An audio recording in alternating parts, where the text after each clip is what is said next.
All right, we're here at Daily Journal World Headquarters, having just completed the second week of high school football, second regular season week. This is John Pitts, our sports editor, going to talk a little bit about tonight's games.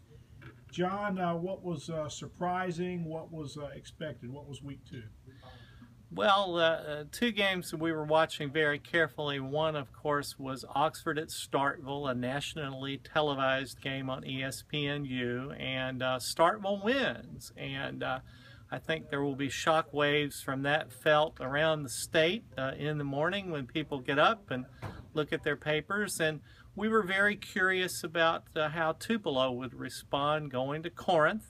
And they came away with a win up there. It would have been very difficult, I think, had Tupelo gotten off to an 0-2 start. That's a good Corinth team, a nice test for Tupelo, and they'll continue working their way toward the start of division play. Yeah, a lot of blowouts tonight, but some good defense played too, and Houston picking up an impressive win on the road against Calhoun City. That's a big victory. School in the Daily Journal Small School poll. I think there was a lot of, on Twitter, there were a lot of people saying wow to that one. And we've talked about Houston the last year or so, an interesting team.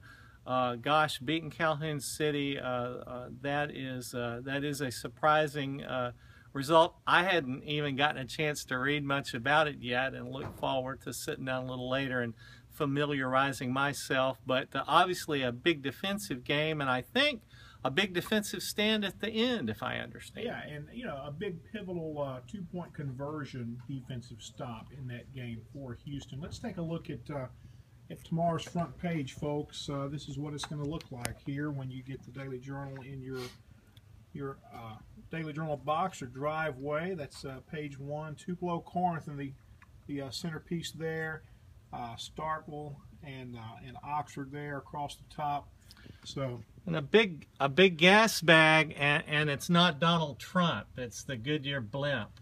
They're doing away with the blimps, but they're going to build a different kind of airship that will look a lot like a blimp. Well, and Fresno State's going to have its own blimp this year. Don't know if it's going to be in Oxford for that game, but that's a little bit of a different twist here. Another interesting score, John.